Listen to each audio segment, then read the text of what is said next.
right, what a good turnout for a rainy Thursday afternoon. I am proud of all of you for being here. Thought I might be here by myself today. All right, today we're going to go ahead and get started into chapter 1. If you weren't here on Tuesday, we basically went over the syllabus, kind of talked about the class some, took a look at the Canvas page. If you, the syllabus is on Canvas, we'll take a look at that in just a second, but if any of you have any questions about anything, or if you were here on Tuesday and we went through the syllabus and you now have a question about it, please ask. If there's something you didn't understand. I did want to point out one thing really quickly, primarily for the benefit of my online class, and also let me say to the online class too when you're listening to this, or anybody in here, apparently when we recorded this on Tuesday, there was some kind of high-pitched whining sound that kind of bleeding through. So I don't know what that is. That could be some interference from something up here. I'm lowering the volume just a little bit today to see if that helps. And if it's still there, then I'll get somebody from tech services down here to see if they can figure out what's happening with it. So we will get it fixed. Just if you're hearing that, just kind of work with me until we can get it solved. One thing that I wanted to point out, a couple of people have emailed me about this. I did send an announcement out, but I guess maybe you didn't see it.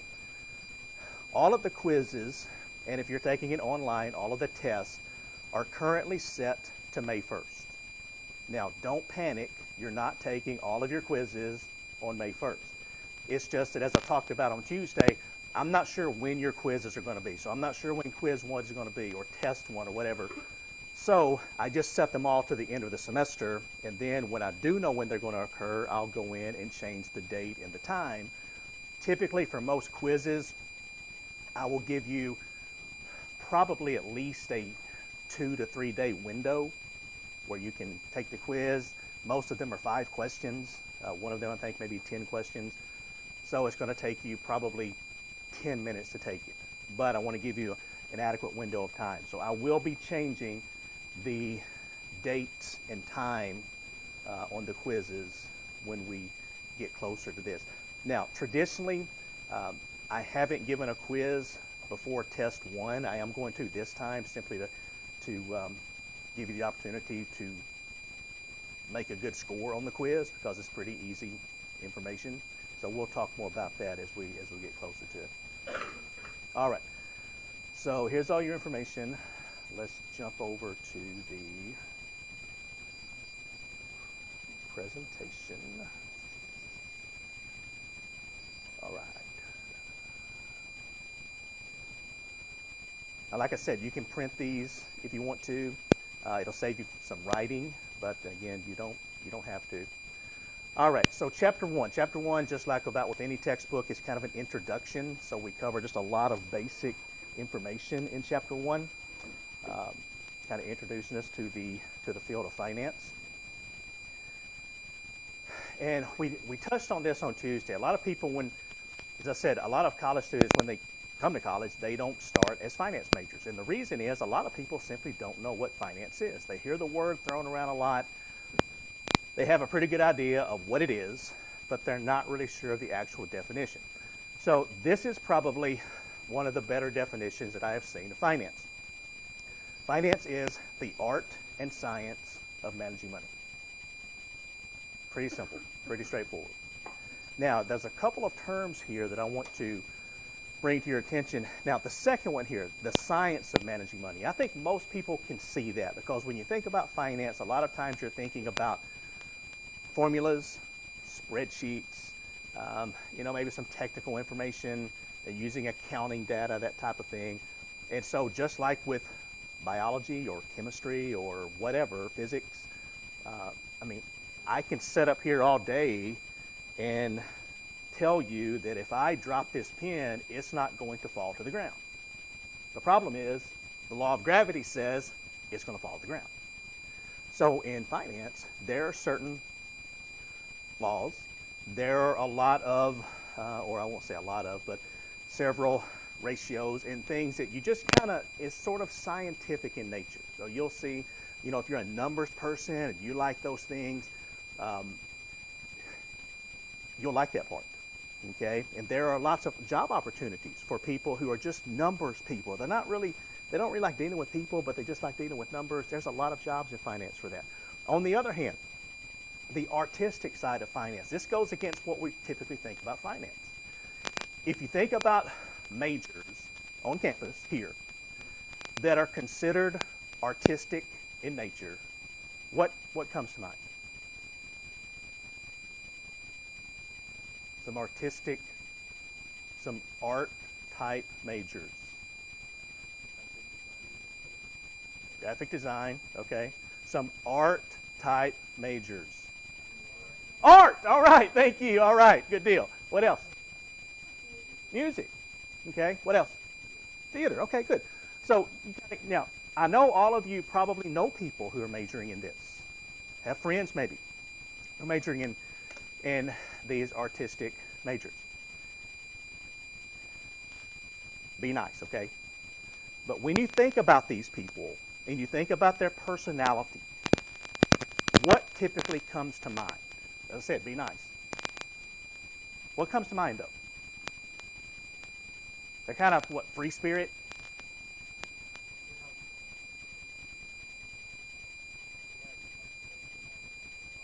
Okay, so imagination.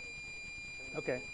Creative. Okay. So these people are creative, they're imaginative, they're free spirits. They don't really maybe march to the same drum that the rest of us do. And that's fine. There's nothing wrong with that. And you think about finance, you're thinking, well, why would that be? There shouldn't be any room for finance there. Well, there is actually, because in finance there is a ton of room for creativity, for people who think outside the traditional box. And so if that's you, if that's your kind of personality, then there are jobs available in finance for that kind of person.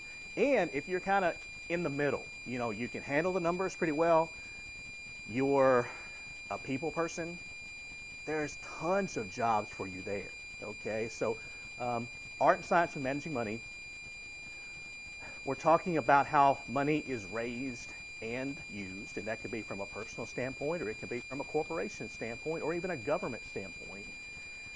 And then just some basic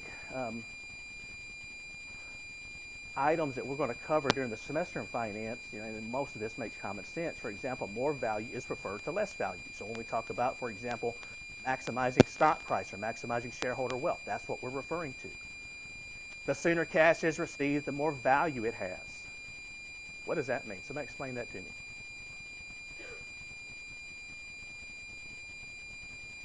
So if I offer you $1 today, or $1 1 year from today, which one should you choose? Today. Okay, why would you want it today instead of 1 year from today? You can spend it now, so it has more purchasing power now. Because of inflation, it's going to have less purchasing power in 1 year. But what's the other reason? You can invest it. You can let that dollar start working for you. That's exactly right. So, sooner, better than later when it comes to receiving cash. And then less risky assets are more valuable than risky assets. And what this is referring to, and when we get to the time value of money chapter, which is chapter 5, we'll look at this, is simply saying that the more risk is involved in an asset, the lower the present value of that particular asset, because what we're doing is we're valuing the future cash flows created by that asset. So if I'm putting my money in a savings account at the bank, there's not much risk involved there. But what type of return do I earn on my money? Almost nothing. Whereas if let's say that I'm investing in the stock of a startup corporation that I think is going to do fantastic things, it's really high risk, but I'm expecting a very, very high rate of return if things go right. Of course, the opposite could occur, and I could lose my entire investment. So, finance, art and science of managing money, you will see this definition on the first test. Okay, I'll just go ahead and let you know that. We talked about this a little bit on Tuesday also, the basic large areas of finance. So financial markets and institutions, so financial services, things like banks, covered here, the investments area, and then managerial finance or corporate finance. And I said this class is mainly a corporate finance class, but we're going to touch on all of these. Also, most people aren't necessarily interested in all three of these. You know, you may look at this and you may think, okay, yeah, I'm interested in the investments area, and that's fine, okay? Or you may be interested in the banking area, for example, or the corporate finance. So as we're going through the next 16 weeks, you may find yourself drawn to one of these areas. Don't think, yeah, I've got to be interested in every part of finance if I want to major in finance or have a career in finance. It's not like that. Now, the important question is, all of you graciously, and there's a lot of people here today, you trudged across campus in a heavy rainstorm to come to class at 12:30 to listen to me talk in a fairly warm classroom. You might have had lunch. Now you're getting sleepy. I may not be helping matters any, okay? I apologize for that. But Murray State and most business schools have said if you're going to get a business degree at Murray State or some other degree, you have to take at least one finance class. Now my question for you is, why is this important? Why is finance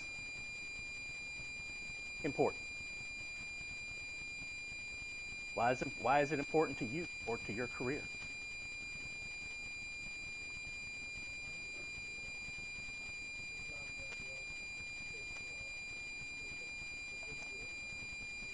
Okay. Okay. So how to make decisions regarding your money, how to invest your money, either from a personal standpoint or from a corporation's standpoint. And to save time, okay. That's exactly right. So you don't really want to learn on the fly as you're going. For example, when you're trying to figure out how to invest for retirement, you might want to have had somebody talk to you about that before you're sitting there in the human resources office with your first job and they say, okay, today you have to pick the type of retirement account you want to use. You have to choose the mutual funds that you want to invest in, and we want you to do it in the next 15 minutes. Okay, that's how it happens a lot of times. So it's good if somebody has talked to you about this. The main reason that I think finance is important is because you simply can't get away from it. You have already made 3, 4, 5, 6, 10 financial decisions today. Do I want to drive to campus? Do I want to walk to campus? Do I want to eat lunch on campus? Do I want to go off campus? Do I want to wait until tonight to eat? Am I going to go somewhere a little more expensive to eat? Am I going to go, bare bones? Am I going to go back to my apartment and make a sandwich? Maybe you've got tuition payments due. How am I going to pay for this? I'm waiting on my financial aid check. What am I going to do in the meantime?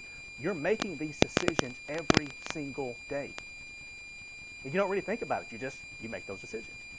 But what you will find is as we go through the semester, if you make financial decisions now, it can literally mean hundreds of thousands of dollars difference over a lifetime. Hundreds of thousands of dollars. Now, I don't know about you, but I can always use a few additional hundreds of thousands of dollars. So when we're talking about financing a house, for example, 30-year mortgage versus a 15-year mortgage, it can literally save you $200,000 to $300,000 in interest. Understanding this. Buying cars, you want to buy a new car, a used car. How are you going to finance graduate school? I mean, there's just tons and tons of financial decisions. And so what I found a long time ago when I was in college is sometimes I'd take a class and it wouldn't be a very big part of my life, and so I would just basically learn what I had to make it through the class, and then I would move on. But with finance, I figured out if you can't get away from it, you might as well learn something about it. You might as well let it work for you and make your life easier instead of letting it work against you, which it will. If you don't understand finance, it can work against you in a big way. So finance is all around us. We can't get away from it. Even if you want to go join the Alaskan bush people, okay, and live out in the middle of nowhere, you still have to buy stuff. You can't get away from that. So, I mean, maybe you're planning to live in a log cabin on top of a mountain somewhere with no electricity or water. You're still going to have to build your log cabin. So that's going to take money.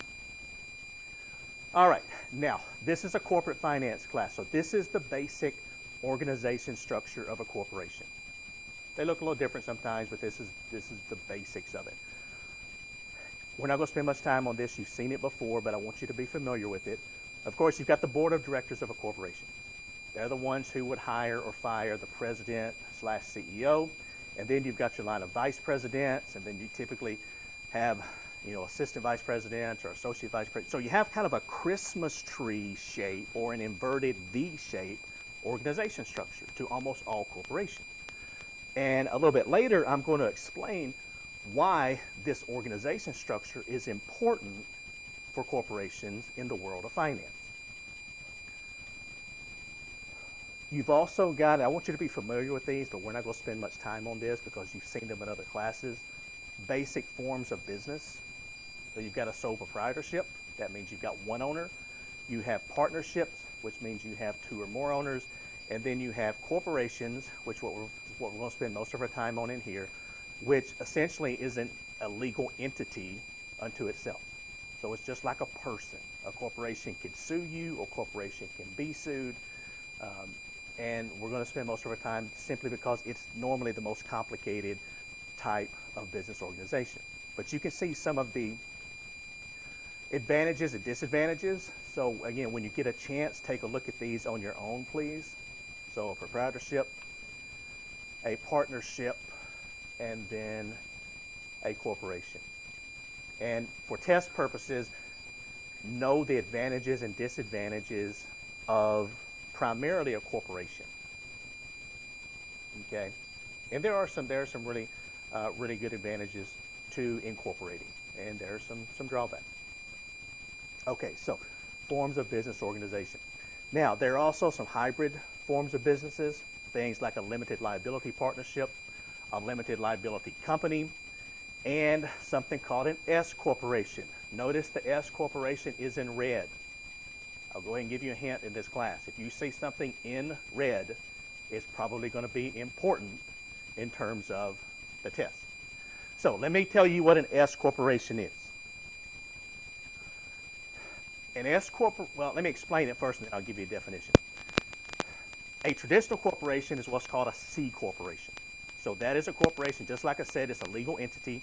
It pays income tax, so it pays corporate income tax. So the way it works is when they make a profit, that profit is taxed at the corporate income tax rate. And we're going to talk about taxes a little bit later in the class in chapter 2.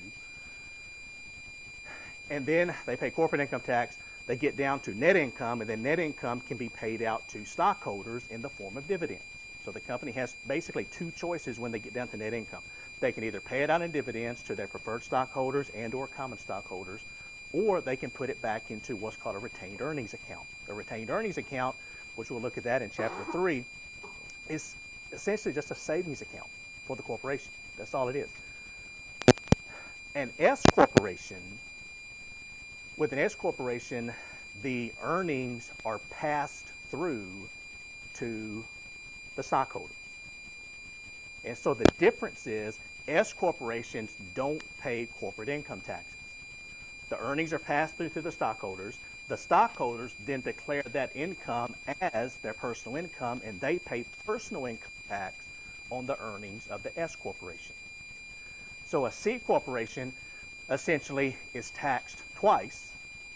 An S corporation is just taxed once, and it's taxed as personal income. So there are some fantastic tax advantages to being an S corporation. The only issue is for an S corporation, you have to meet certain parameters. For example, typically it's for smaller corporations. You can only be a certain size in assets. You can only have a certain number of shareholders, that type of thing. But an S corporation is simply a corporation whose income is passed through to the shareholders and is taxed one time. All right. Now, what we're going to be focusing on a lot this semester and in the world of finance is something called value maximization. So we're trying to maximize the value of our corporation that we're dealing with. Or another way of saying that is maximize the stock price of the corporation, because we're trying to increase the wealth of the stockholders. A lot of times people talk about profit maximization, and which we'll see in just a minute. Profit maximization can be fine, okay? There's not necessarily anything inherently wrong with profit maximization, but I'll give you some examples where profit maximization can be a very short-term goal, and you can destroy a corporation trying to maximize the profit, whereas stock maximization tends to be more of a long-term goal. Now, as we go through finance, a lot of times there's a little bit of uncertainty about finance and what exactly we do in finance. Some people say finance is kind of like economics. For example, Tuesday I told you that I majored in economics and had a finance option as an undergraduate. So somebody thought they were closely related to put those two together. So this talks about how finance is related to economics. Now, if you had a bad experience with Econ 230 or 231, don't panic, okay? The way that finance is related to economics is both make decisions based on the margin. Now, think back to your econ classes for just a minute. You talked about things such as marginal cost, marginal revenue. And well, for example, when we say the word marginal cost, what does that actually mean? What does the marginal cost represent? Does anybody remember?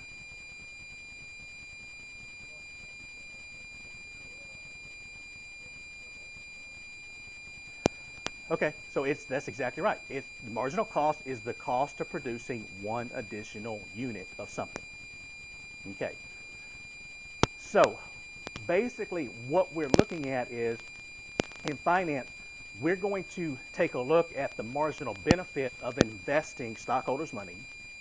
And if the marginal benefit is not greater than or equal to the marginal cost, we're not going to undertake that investment.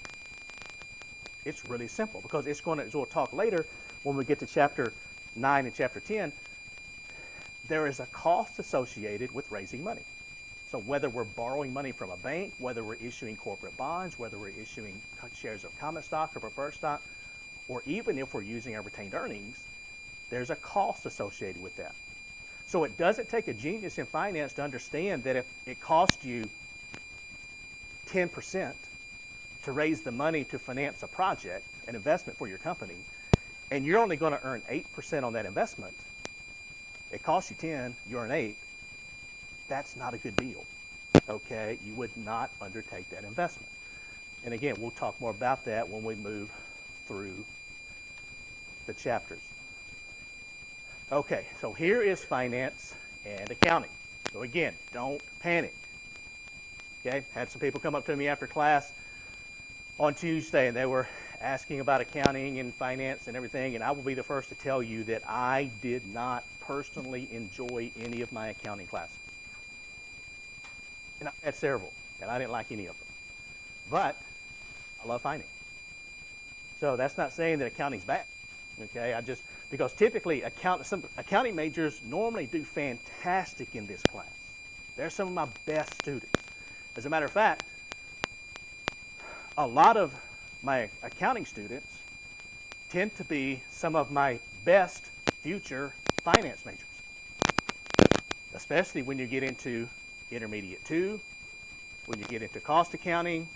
Then I have several of you in my office every semester going, okay, let's talk more about this finance major, because I'm not really enjoying my accounting, okay? So I'm not scaring you, I'm just telling you that's who tends to be really good finance majors. But finance is different from accounting in several ways, but a couple of different ways are listed here, okay? So I want you to know these for the first test, differences between finance and accounting. One is accounting focuses on what's called the accrual method. So I'm going to ask, let me get a show of hands. How many accounting majors do I have in here? All right, good. So I'm sure that if I ask for a definition of the accrual method, with all of those hands that just went up, somebody can tell me in simple terms, don't get too complicated, okay, I'm a simple person.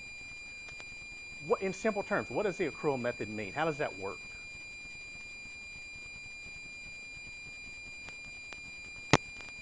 And Dr. Chamberlain's next door, okay, so I can go get him if none of his accounting majors can answer what the accrual method is. What does it mean?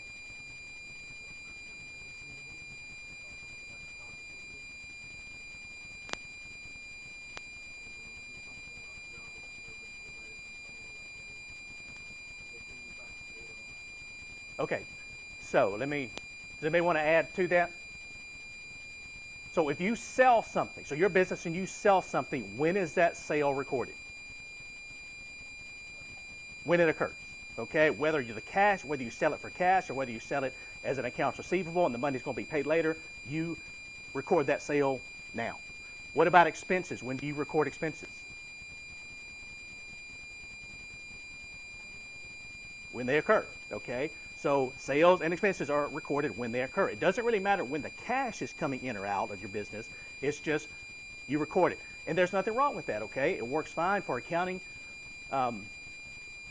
The accounting people in here, you're going to be very, very well versed in the accrual method of accounting. The problem is that in finance, we're more interested in cash flow. You're going to hear me use the term cash flow 50 times this semester, at least. Cash is king in the world of finance.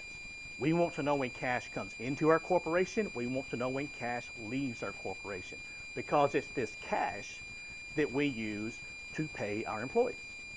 It's cash that we use to pay the electric bill to run our company. It's cash that we use to invest in projects that will hopefully grow our company and make it larger, more profitable, and maximize shareholder wealth. So the first difference is accounting focuses on accrual. Finance focuses on what's called the cash method. Cash is super important in finance. The second difference is based on decision making. Now, I'm stereotyping here, but stereotypically, accounting is an information gathering function. So you have accountants who are putting together all of these numbers into some type of useful format, such as an income statement, a balance sheet, a cash flow statement, a statement of retained earnings. And then the finance people, they take this information and they make decisions regarding what should we do with the money. How should we spend it? How should we invest it? That type of thing. Now, this doesn't mean that accountants don't make decisions, and it doesn't mean that finance people don't go through some information gathering functions. It's just stereotypically, accounting gathers information, finance makes decisions. So those are the two major differences between finance and accounting. Now, as we mentioned earlier, and this is not only in red, it's in red bold type. The primary goal of a corporation and the managers of a corporation should be stockholder wealth maximization. Another way of saying that is maximizing the company's stock price. This is going to be a question on the first test. I promise you, it's going to be a question. This is going to be a question probably on the second test. You might even see it on the third test. You should not miss this question. Okay, the tests typically have 50 questions. There were 2 points apiece. You have already made a 2 on the first test. Okay, you know what a question is going to be. If you miss this question, if I have it on the final exam and you miss this question, I might just fail you for the entire semester. Okay, you have to walk out of this class knowing this one thing. Stockholder wealth maximization is the key to finance. And you can get into things, we'll talk a little bit later about managerial incentives, social responsibility, and other things that corporations try to do. But again, this is the big one, stockholder wealth maximization. Now, the thing is, we talked earlier about profits and kind of what that represents. Well, let me jump through here. Okay. And again, as I said earlier, maximizing profit is not a bad thing. You hear, if you turn on the business news, you're going to hear them talking about earnings season. Earnings season is when companies report their profits. And if they make more than the market thinks they're going to make, typically their stock price goes up. If they make less than they thought they were going to make, the stock price goes down. That's referred to as signaling, and we'll talk more about that in chapter 7 when we get to analyzing stocks. I'm actually in chapter 7. Since this is a day class, I can bring this up. I'll bring up some actual stock quotes, and you'll it's called Scottrade Streaming Quotes, and you can actually see a big wall of stocks actually changing prices as we watch them. Okay, so you can kind of see the market in action. And we'll talk about, if you're interested in investing, how do you get started? How do you open an account? How do you buy stock? How do you sell stock? We'll go through that entire process. Okay, but that's a little ways down the road. Now, the reason that maximizing profit is not always appropriate is because it ignores 3 things. The first thing that it can ignore is the timing of the returns, because we said earlier, sooner is better than later. So you would want your money back out of your investment as soon as possible. And sometimes maximizing profit ignores that. Maximizing stock price, you're increasing the stock price, so if the investor wanted to sell, they could get their money back faster and they could get more money than they had when they invested. Secondly, the profits of a corporation don't necessarily result in cash that is available to shareholders. Just because a company has a large amount of earnings doesn't mean they're going to pass those earnings on in the form of dividends to the stockholders. They can hang on to the earnings. And sometimes they have very good reasons for that. Sometimes they don't have very good reasons for that, okay? So the dividends are the cash flows that are going to flow through to the shareholders. You can make money 2 ways with stock, basically, either receiving dividends or the price of the stock goes up. Now, I'm simplifying that because I understand, I'm not including things like short sales or derivative instruments. I'm just talking about in the most basic form, there's only 2 ways you can make money in the stock market: dividends or the price of the stock goes up. And then the third item that maximizing profit ignores is it fails to account for risk. And risk is a huge part of finance. There are dozens and dozens of different definitions of risk in finance. As a matter of fact, that's what finance is in addition to being the art and science of managing money, it's also simply how do we manage risk. Now, you can see here it says risk and return are key determinants of stock price, and this is a really important concept here. And the 2 words that are underlined are especially important in this. It says the higher the perceived risk, the higher the expected return. Now, the reason that I have perceived and expected in there, let's say that I took those out, and I simply state the higher the risk of an investment, the higher the return of that investment. What that means is if I take more risk as an investor, then I'm guaranteed a higher rate of return. It doesn't work that way.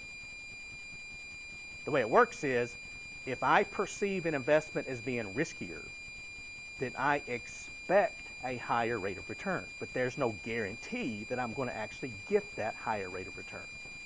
That's why the field of finance and investing is so interesting and so difficult, is because we all see risk differently. And it can be any risk, okay? Now, this says that most managers and people in general are risk averse. Can somebody tell me, what does it mean if you're risk averse?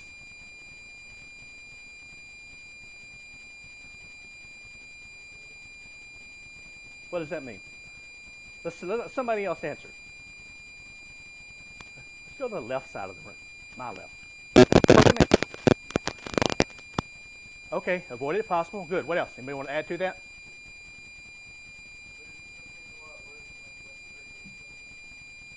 Okay, so that kind of fall. Okay, good. What else? Now, I will tell you, I get those definitions all the time when asked for what is risk averse. I'm going to change it a little bit because traditionally that's what most people think. They think, well, if you're risk averse, that means you don't like risk. That's actually not exactly correct. If you're risk averse, it means you must be paid for taking additional risk. So it doesn't necessarily mean you don't like risk. It just means if you're going to take more risk, you want to be paid, or you expect to be paid or compensated for taking additional risk. And so this goes back to what we talked about here. The higher the perceived risk, the higher the expected return. Now, as I said, we all view risk differently. Let me give you an example of this. And there's so many types of risk. Coming to class today, you took a risk by probably crossing a street. You're going through a crosswalk expecting the driver of the car coming towards you to stop. Well, sometimes they do. Most of the times they do. Sometimes they don't. Okay, that's a risk. Driving on slick roads is a risk. Let me give you an example of this to show you the compensation aspect of this. And I use a couple of different examples, but I'll use my skydiving example. Now, it's going to take some creative thinking. But let's assume that instead of being cold and rainy today, it is sunny, it's 75 degrees, with a light breeze blowing. And so I tell you, anybody who is interested this afternoon, if you would like to go skydiving, meet me at the Murray Airport. And yes, Murray does have an airport. Meet me at the Murray Airport this afternoon, and I will pay for you to go skydiving. It's free to you. I'll pay for it. How many of you would take me up on that offer? Raise your hand if I would pay for you to go skydiving. So quite a few of you are going, yeah, I would do that. That's because typically it's kind of expensive to go skydiving. So you're gonna play. Are there any risks involved in skydiving? What are some of the risks? Well, number one, your parachute might not open. Okay? Number two, I guess your airplane could crash before you got your parachute on, or it could, there's lots of stuff that could go wrong, skydiving. But for some, now, that's the risk. You know the risks involved. That's pretty common sense. But what is the compensation? In addition to the free skydiving, what would be your compensation?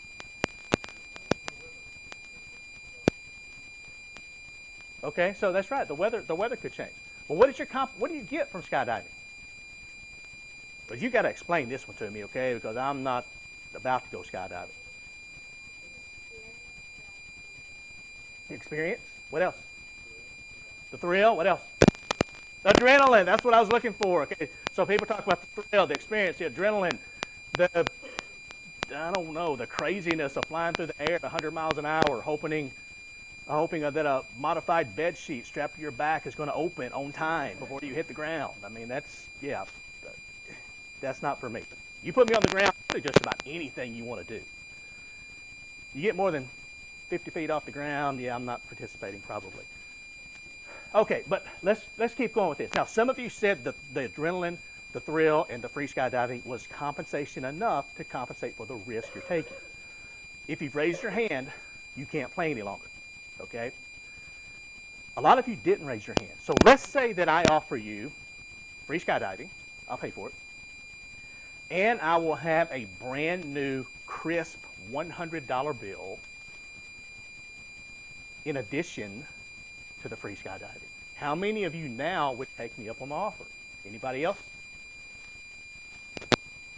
Wow, you're a tough crowd. Do what? You do have to jump to get the one. Yes, I'm going to throw the $100 bill out of the plane with you as you jump. Okay, so nobody. What about $1,000 in cash? 10 $100 bills. How many people? One additional? Two? Okay. So you're showing here risk aversion in action. As the compensation goes up, you're willing to take more risk. What about $10,000? Having takers for $10,000? Yes, two or three of you? What about $100,000 in cash money? Okay, so I'm seeing a few different hands go up with each, and for some of you, I could go to $1 million. I could go to 10 million. You're not going to raise your hand. Okay. Now I will say, I mean, you get up to some large numbers, I'll be jumping out of that airplane. Okay. But just for the sake of doing it, no, I probably won't do it. But that's risk aversion in action. Now, with investments, it's the same thing. If I look at a company like, for example, let's say it's a small startup biotechnology company, and I'm looking at it, and I'm going through the numbers and the ratios, which we'll do in chapter 3, and I'm thinking, you know what? It's kind of risky, but I'm willing to invest some money in it because I think I'm going to have a pretty high rate of return. You may look at the exact same company and think, wow, this is just super risky. There's no way I'm going to invest in this company. And that's what makes investing work, is because every time somebody buys a stock, somebody else was willing to sell that stock. You're willing to pay a certain price for it. Somebody else is willing to sell it for a certain price. The seller thinks it's done probably, unless they're just forced to sell it. The buyer thinks it's a really good buy. Somebody is going to win in that transaction. Somebody is going to lose in that transaction. It has to happen that way. And so when we get to chapter 6, chapter 7, that type of thing, we'll look more in depth at investing and some of kind of how that works and why we do some of the things that we do. All right, so this brings us to another. Now, I don't think this is actually in your book, okay, this part of the discussion. But I want to talk about something pretty quickly called the agency issue. And the definition is here.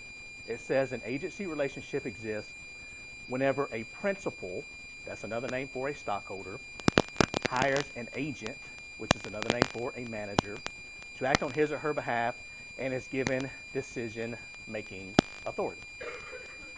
So what all that says is basically with a traditional corporation where you have stockholders and you have managers, more precisely a president or CEO of the company, you're going to have an agency issue as long as those are separate people. Because both of these parties, and all of you, myself included, are what's called utility maximizers. Utility in this case means satisfaction. So what it means is you simply want the most out of your association with the corporation. And that's just natural, okay? Now, the agency problem pops up whenever managers do what's in their best interest and is not in the best interest of the company's stockholders. And if you have seen the news in the last 15 years, you have seen countless examples of the agency problem at its finest. CEOs of companies abusing their power, spending millions and millions of dollars of stockholder money on frivolous things that does not help to maximize stockholder wealth. Okay, so all of this is related. Now,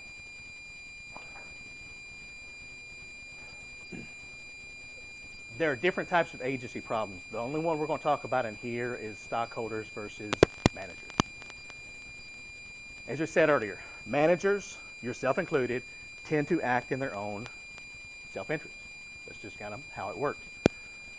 Now, one thing that tends to work really well in terms of abusing your power are perks.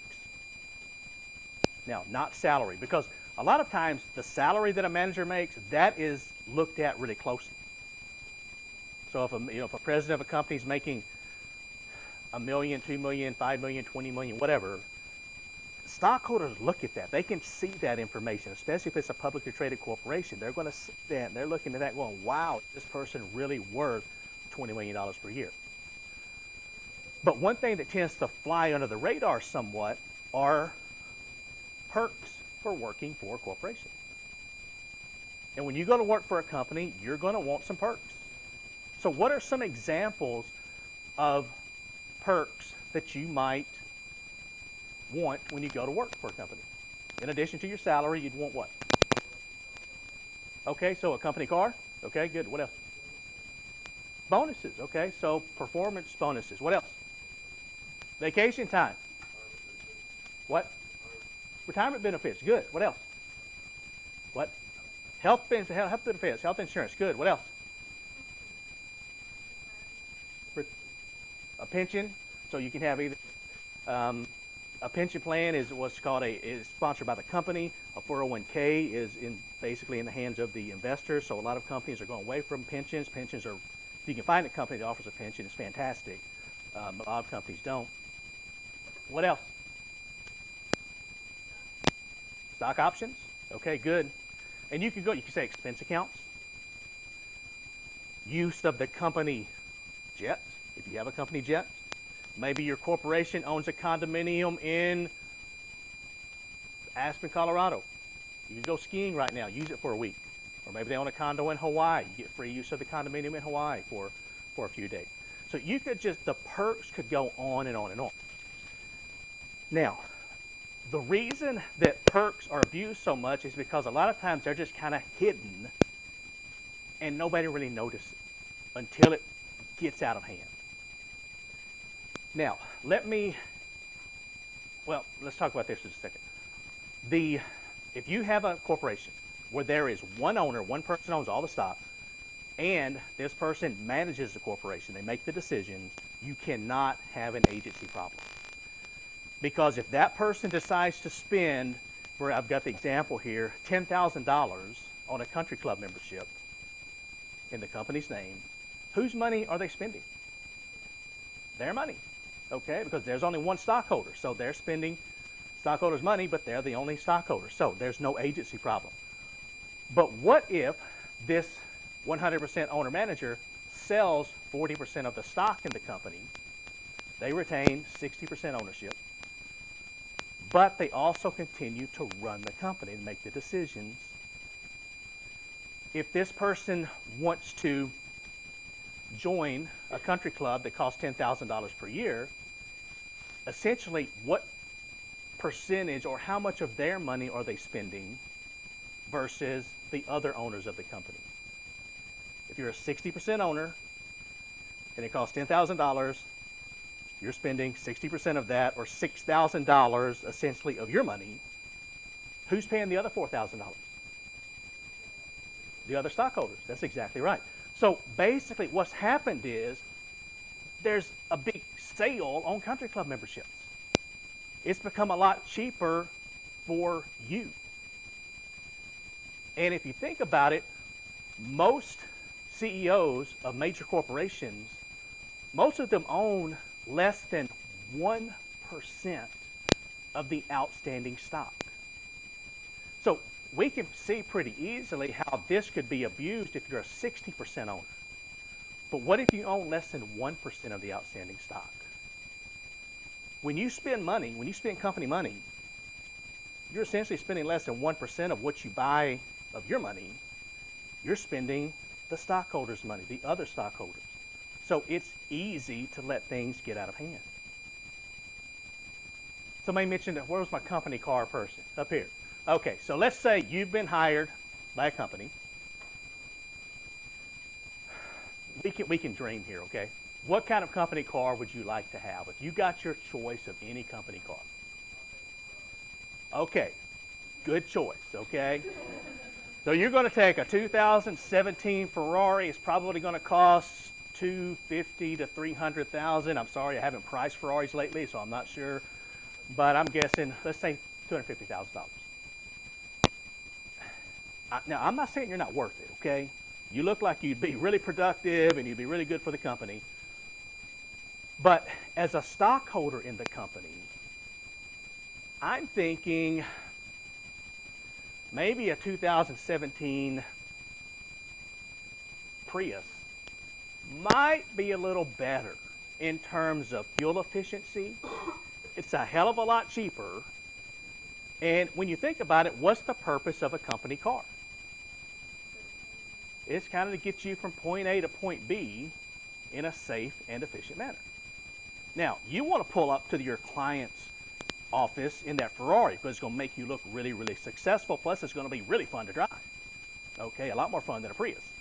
But I'm looking at it from a stockholder's point of view. I'm wanting to maximize my stock price. I don't want you spending $250,000 on a car. You're wanting to maximize your satisfaction. You're like, I've always wanted a Ferrari. I have a chance to get one. I want to spend it. I think I'm worth it.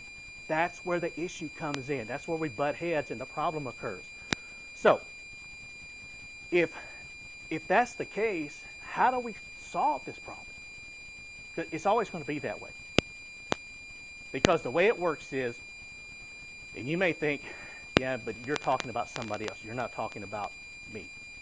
But when you go to work, some of you, if you haven't had a full-time professional job, when you get your first job, typically you're just happy to have a job. But let's say you get a job and you're making, your first job, you're making $50,000 per year, which is maybe more than you thought you would receive. You're thinking, man, I've got my first job. I'm so happy. I'm making more than I thought I was going to make. I am going to work myself to death for this company. I mean, I'm going to work weekends, overtime, whatever. And that lasts for about 6 months.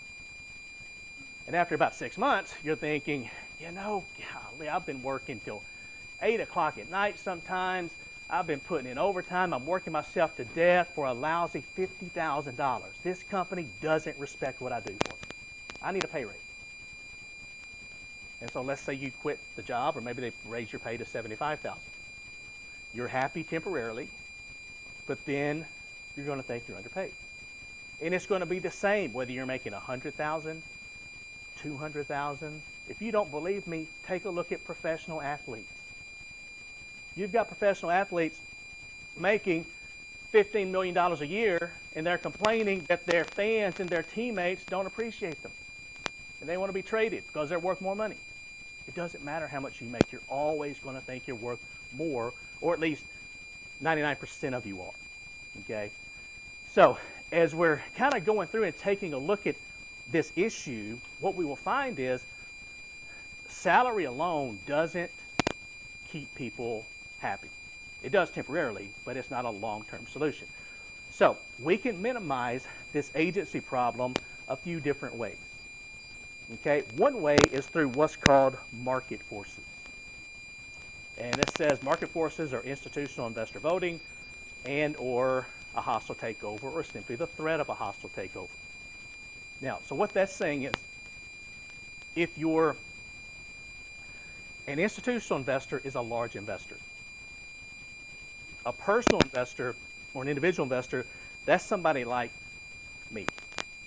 So I might invest $5,000 in a company, or $10,000 in a company, or even $40,000 in a company. But that's just really small amounts of money compared to, let's say, a mutual fund.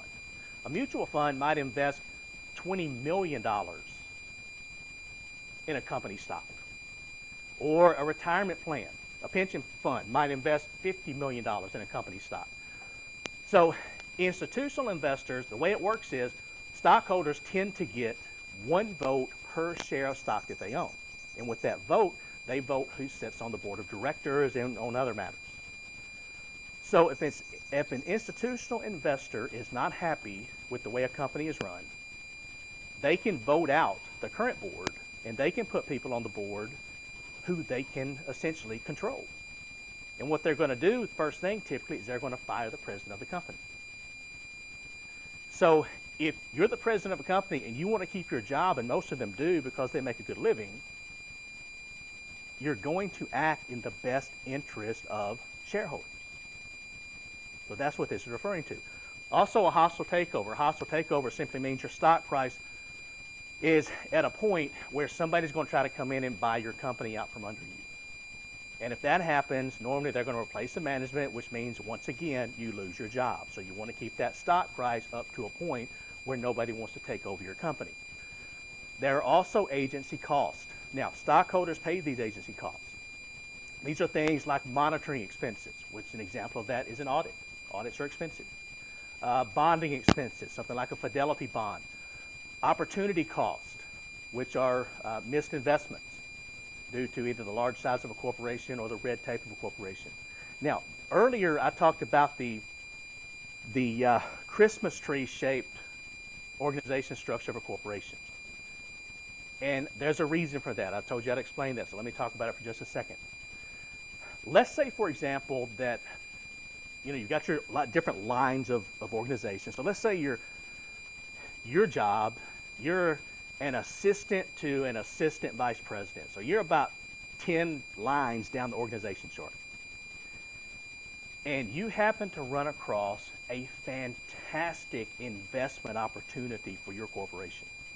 I mean, it's a can't miss business deal. But the problem is, it's going to take $10 million of stockholder money for this investment. And at your level, you simply don't have the authority to spend $10 million on this investment. So what happens is, you have to send your request up the line, up the chain of command, till you get to the point where somebody can approve this. Now, has anybody in here ever worked for a large corporation, large company, or maybe the government? Okay, so you know that things typically in large corporations or in government agencies, they tend not to move very fast. So let's say you send this request for this $10 million up the line. Once it gets there, and it could take a week, 2 weeks, 3 weeks, a month, the person who's going to make the decision has some questions. So they send it back down the line to you to answer the questions. Then you send it back up. You could easily spend 4 to 6 months on this request. And in that time, if you don't take advantage of that investment opportunity, your competition probably will, if it is truly a really good investment opportunity. But what this is saying is, stockholders know they're going to miss out on some really good investment for their company. But they don't want a low-level manager having the authority to spend $10 million of their money, thus this Christmas tree-shaped authority structure. So they have to send things up and things back down. They think in the long run that's going to be cheaper than missing out on some investment. Okay, so that's what that's referring to, are these missed investments. And then we have structuring expenses. And these are the most popular, powerful, and expensive. So you need to know this for the test, okay? Structuring expenses, most popular, powerful, and expensive. And a couple of examples of these are bonuses and stock options. Has anybody in here ever received a bonus at work? So quite a few. So what kind of bonuses have you received? Sales bonus? Okay, so you have a sales target, you exceed that target, you get a bonus. Okay, what else? Holiday bonus. I love holiday bonuses. When I used to be in banking, we get a Christmas bonus. And basically, I mean, if you were breathing at Christmas, you got the bonus. I mean, that's all you had to do. You didn't have to work hard, you didn't have to be there on time, you just had to be breathing, you got a Christmas bonus. That was fantastic. I love that. What other kind of bonuses? Performance bonus, okay. What else? And there's lots of different types. A safety bonus. So, for example, if somebody doesn't get hurt at work for a certain number of days, you might get a bonus for that. Cost-cutting bonus. I mean, there's tons of different bonuses. But and bonuses are studied a lot by people. But what most people have shown when they do these studies is bonuses are short-term motivators. They don't necessarily turn into stock price maximization. Now, on the other hand, you've got something here called a stock option. And a stock option is a little bit different. With a stock option, you're given stock options that are basically worthless when you receive them because they're worth a different amount of money than the current selling price of your stock. But if you work hard like you're supposed to, and everybody else works hard like they're supposed to, and they push the price of the stock up, then your bonus becomes worth something. So for an option to be effective, the current option price has to be set higher than the stock's price. For example, let's say you get 100,000 stock options as part of your compensation package in addition to your salary. And you have the option, that's just what it is. It's the option to buy 100,000 shares of stock at, in this case, it's $12 per share. Currently, your company stock is selling for $10 per share. There's no way you're going to exercise these options right now at 12 whenever you can go out into the open market and buy all the shares you want for $10 per share. So the options are worthless. But let's say a year goes by, you work really hard, everybody else works really hard, they try to cut costs, they try to increase revenue, and they push the stock price up to $14 per share.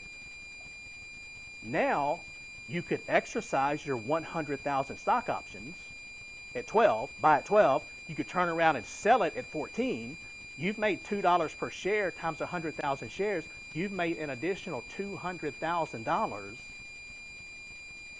for doing what you're supposed to do in the first place, which is maximize stockholder wealth. So you're happy, you've got an extra 200 grand, stockholders are happy, their stock price went from 10 to 14, everybody wins in this situation. Now again, that's just kind of a really, really brief example of stock options, but again, all of these agency costs are going to be paid by the stockholders as long as they think the benefit exceeds the cost. If it gets to the point where they don't think it does, they're going to stop. And you can see here, this goes back a little bit, I haven't updated this, but you can see the compensation of some CEOs versus the performance of their stock price during that year. This goes back to 2012. But you can see Larry Ellison here, Oracle Corporation. He received $96.2 million in compensation that year. Most of this is stock options, okay? Most of this is not salary, it's stock options. But his stock price went down 22%. So he's making $96 million.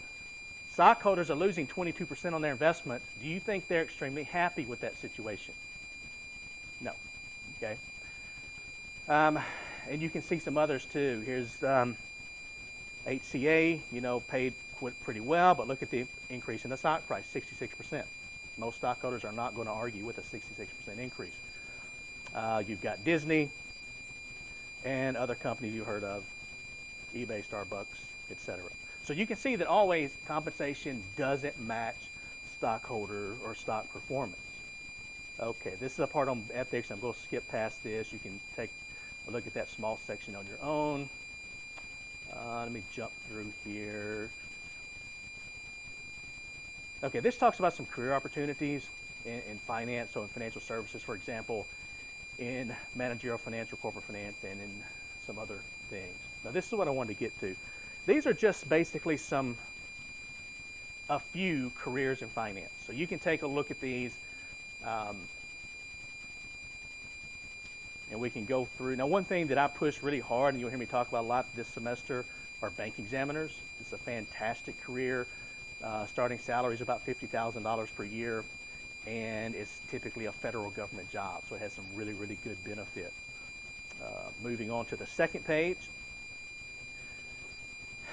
banking jobs, there are thousands and thousands of different types of banking jobs. A lot of times we just think of banks and we think of loan officers or tellers or customer service people, but there's actually just thousands of different types of jobs. On the insurance side, claims examiners, economic analysts, credit analysts,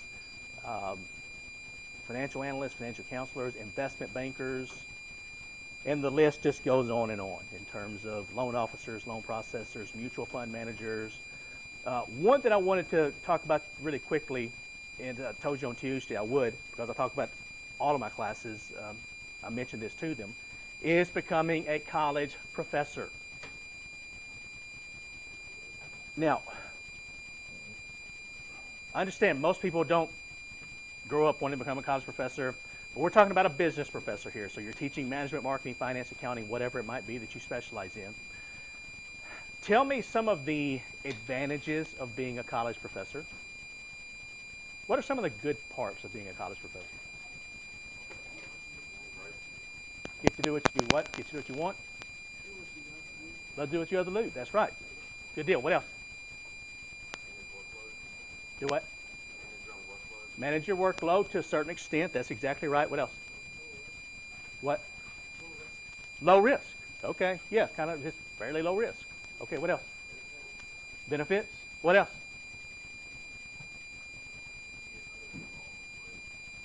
Okay, so you can kind of motivate other people to like what you like. That's true. What else? Time off. Fantastic reason. Okay. I told you I like to hunt and fish. This is a great job if you like to hunt and fish. You know, it works out really well. So there's a lot of benefits to being a college professor. What are some of the drawbacks to being a college professor? What? Pay, okay, that usually comes up. Pay, what else?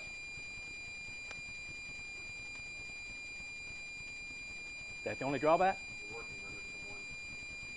Okay, so you're working under someone. That's true. That's kind of like that almost everywhere, unless you own your own business, and then you're working under your customers. So, what else?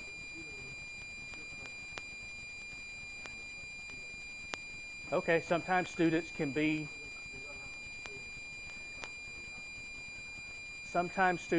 difficult. Although I bragged on you on Tuesday that I just really haven't had that issue, and that is fantastic. So there are some drawbacks also. The one drawback that most people talk about, and what you didn't mention also, that you typically have to spend a lot of time in school. Okay, you have to have an undergraduate degree, then a master's degree, and then normally a PhD. And so you're going to spend total, 4, 5, probably 9 to 10 years in school. I mean, this is how it is. Master's degree, and then a PhD, which will take typically 3 to 4 years. Pay is what comes up a lot, and it's true that a lot of times college professors don't make the money that they deserve. I mean, that's just a fact in a lot of areas. But I will say that if any of you, and the reason I talk about this is because I had a couple of professors along the way who just mentioned this to me as I was going through different degrees, and I said, yeah, that's not going to work for me, okay? I don't really like going to class that much. This is not going to work, okay? I don't really like school. Well, you kind of see what happened. And the pay thing, when it comes to business professors, marketing, management, and I can talk primarily about finance and accounting because that's, we hire people, and so I'm on those committees, and so I see what the starting salary is. But I can tell you, and again, this is public information. A lot of people say, you can't talk about salaries, you can't talk about money. Well, yeah, we're a public university, so you can look at the budget, see what I make, you can see what anybody makes at the university. Typically, for a Murray State type university, if we were going to hire a brand new finance professor right out of school, no experience, to teach 3 classes per semester, which is a full class load, for a 9-month contract, we would probably have to pay that person probably about $110,000 per year. And we'd be lucky to get somebody at that price. So that's not a bad starting salary for teaching 9 months per year. And it's the same way for accounting. It's probably a little bit less in management, marketing, and that type of thing. But if you include things like summer pay, if you include things like some consulting work, you could probably easily make $125,000 to $130,000 your first year out of school with a PhD in a business area. Now, for some areas, that's maybe not, if you're in New York City, that might not be a lot of money. If you're in Murray, Kentucky, you can probably live fairly well on that. And that's not uncommon. I mean, if you want to go to a bigger research school, you're probably going to start in finance at about $180,000 to $200,000 per year at a larger research institution. Murray's a teaching institution, so we pay less. But again, there's lots of opportunities out there. And the reason I bring that up is because if any of you are ever going through the process and you're like, hey, I wouldn't mind knowing more about this. How do you get a doctorate degree? How long does it take? What does it include? That type of thing. Come talk to me, okay? I'll be happy to talk to you because if you walk around business schools, you're going to see a lot of old people teaching classes. There's already been, but there's going to be in the next few years a mass exodus of people retiring from business schools, which means there's going to be a lot of job openings. And when demand exceeds supply, what happens to salaries? It just pushes them up. So it might be something for you to think about. Everybody have a great weekend. I will see you back here on Tuesday to start chapter 2.